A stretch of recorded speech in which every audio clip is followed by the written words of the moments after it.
да се чуят в хотел Маринела.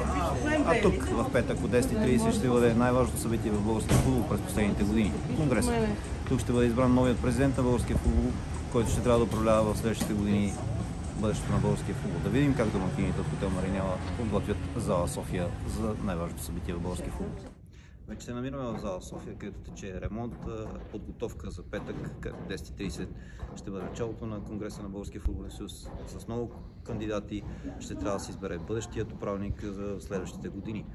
Сега ще се запознаем с залата, в която между другото 2018 година Борислав Михайлов победи тогавашния кандидат Любослав Пене в един също толкова скандален и интересен конгрес. Сега ще видим как тече ремонта, подготовката. Имаме проблеми с климатика. Виждате, все още е доста неформална обстановката. 24 часа по-късно единствено ние проверихме състоянието на залата, а тя е почти готова. Както виждате, в зала София вече са затворените кабини, в които делегатите ще проведат гласуването за наследник на подалия оставка президент Борислав Михайлов.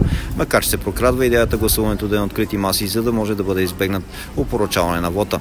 Първите делегати вече са в хотел Маринела, а Левски и ЦСКА ще бъдат представлявани съответно от Наско Сираков и Филип Филипов. Общия брой на клубовете е 525, 493 от тях са излъчили своите делегати.